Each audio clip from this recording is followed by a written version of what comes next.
নমস্কাৰ জনাইছোঁ সকলোকে।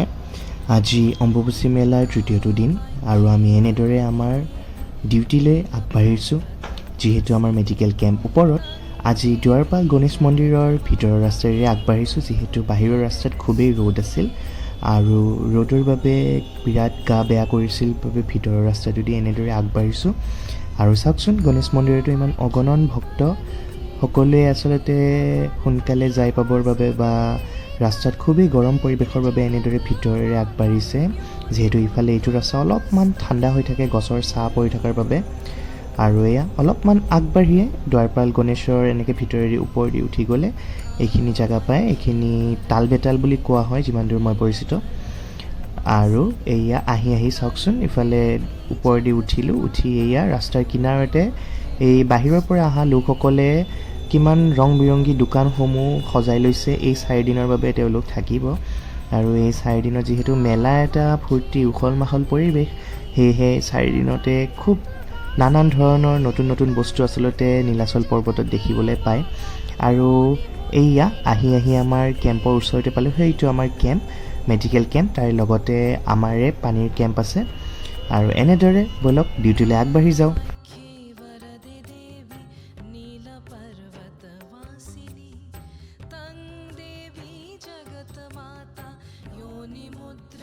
আৰু এয়া আহি আমাৰ কেম্প পালোহি আৰু ইমান ৰ'দ, আচলতে লাইটো নাছিল সেইটো সময়ত, অলপ লাইটৰ প্ৰব্লেম হৈ আছিল। ৰ'দটো ডাইৰেক্ট গাতে পৰিছে। আৰু এয়া আহি পেচেণ্ট এণ্ট্ৰি ডিটেইলছত লাগি গ'লোঁ। যিহেতু পেচেণ্ট ৰৈ আছিল এজনমান অহালৈকে, আমি আহি পাই এণ্ট্ৰি কৰোৱাত লাগি গ'লোঁ। ইমান ৰ'দৰ বাবে আচলতে বহিবলৈ অলপ দিগদাৰ হৈছিল, কিন্তু যিহেতু উপায় নাই, সেৱা আগবঢ়াবলৈ আগবাঢ়িছোঁ। ৰ'দ বৰষুণ সকলো নেওচি আমিও যাবই লাগিব। আৰু এয়া চাওকচোন, ইমান ৰ'দ পৰিছে, ভালকৈ চকুটোৱে মেলিব পৰা নাই, কিন্তু তাৰে মাজতে অলপমান ফ্লেক্সিং কৰি দিছোঁ। আৰু এয়া আমাৰ মেডিচিনৰ ষ্টকছখিনি, আৰু এয়া ইয়াৰ পৰা বহি ৰাইজসকলক চাই আছোঁ। পিছে আজি কিন্তু বহুত ভিৰ আছিল দেই। চাওকচোন, লাহে লাহে ভিৰ এনেকৈ বাঢ়ি যাই আছে, ভক্তগণৰ সকলোৱে আহি আছে উঠি এনেকৈ ওপৰৰ ফালে বহুত প্ৰায়ভাগ বেছি ভিৰ দেখা গৈছে। আৰু আজি মন্দিৰৰ ভিতৰলৈকে আমাৰ যোৱাই নহ'ল। মন্দিৰলৈ যাম বুলি এবাৰ ভাবিছিলোঁ, কিন্তু ভিৰৰ বাবে এনেকৈ কেম্পৰ পৰা ওলোৱাই নহ'ল।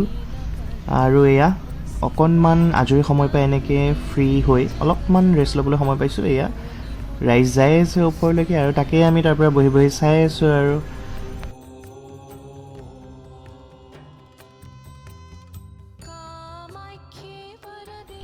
আৰু এয়া এনেদৰে দেখিবলৈ কৈছিলোঁ নহয়, আজি অগণন ভক্তৰ বহুত ভিৰ লাগিছে, এয়া দেখিছেনে। আৰু এইখিনি আমি এনেকৈ আমাৰ কেম্পটো বহি আছে। আৰু এয়া চাওকচোন, মানুহ ইমান ভিৰ, আমাৰ কেম্পৰ ৰাস্তা ব্লক হৈ গৈছে আচলতে। আৰু এয়া দেখিছেনে, মানুহৰ মাথাকেইটাহে দেখা পায়, মানুহকেইটা ভালকৈ চিনি নাপায়। এয়া চাওকচোন, ইমান ভিৰ, পেচেণ্টখিনি মানে ভালকৈ আহিবই পৰা নাই আমাৰ কেম্পৰ ভিতৰলৈকে। এনেকৈ বাহিৰৰ পৰাই আমাৰ ভলেণ্টিয়াৰ্ছে যিমান দূৰ পাৰিছে এনেকৈ সহায় কৰিছে। তেওঁলোকে দূৰৰ পৰাই কৈ গৈছে প্ৰব্লেমসমূহ, এনেকৈ আমি ঔষধবিলাক আগবঢ়াই গৈছোঁ। আৰু আচলতে ইমান ভিৰ, এয়া দেখিছেনে, মানুহ আগবাঢ়িব অলপমান এই খোলা দিছিলহে, জাষ্ট অলপ আগতে ভিৰ লাগি আছিল। অকণমান এই বেৰিকেডখন খোলা দিওঁতে এই অৱস্থা চাওকচোন, মানুহৰ ঠেলা হেঁচা। আচলতে ইমান ভিৰৰ মাজতে দুৰ্ঘটনাসমূহ বেছি হয়। সেয়েহে ৰাইজলৈ অলপমান আহ্বান যে অকণমান হয়তো কমাই আহক বা চাই চিতি সেনেকৈ সময় লৈ আহক, বা ৰাতিপুৱা দৰ্শন কৰি যাওক সেনেকৈ, যিহেতু সকলোৰে সুবিধা হওক আৰু সকলোৱে যাতে মা কামাখ্যাৰ আশীষ পাবলৈ সক্ষম হওক তাৰে কামনাৰে। আৰু এয়া দেখিছেনে, ৰাইজৰ ভিৰ, আচলতে অগণন ভক্ত, ইমান ভক্তগণ আহিছে। আমাৰ কেম্পৰ এয়া দুৱাৰখন দেখিছেনে, কেম্পৰ দুৱাৰখনত একদম মানুহ ভৰ্তি, একদম আমাৰে মানে থাকিবলৈ দিগদাৰ হৈ গৈছে।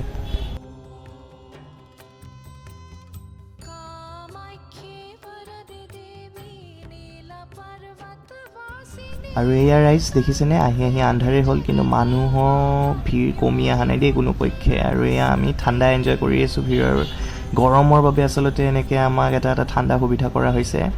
আৰু এয়া ভিৰ দেখিছেনে, যিমানে সময় গৈ আছে ভিৰ দুগুণ বাঢ়ি গৈ আছে। অলপ আগতে যি খোলা দেখা পাইছিলে, এতিয়া 1-2 ঘণ্টামানলৈ খোলাই দেখা নাই।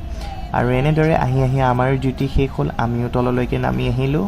আৰু আহি ধুনীয়া দৃশ্যসমূহ কেমেৰাত বন্দী কৰি এনেকৈ নীলাচল পৰ্বতৰ পৰা আহি আছোঁ। এতিয়া আমাৰ শ্বিফ্ট শেষ, 8টালৈকে যিহেতু আমাৰ ডিউটি আছিল।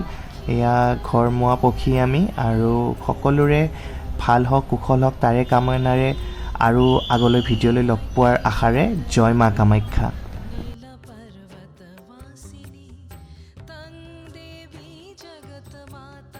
योनिमुद्रे नमस्तुते।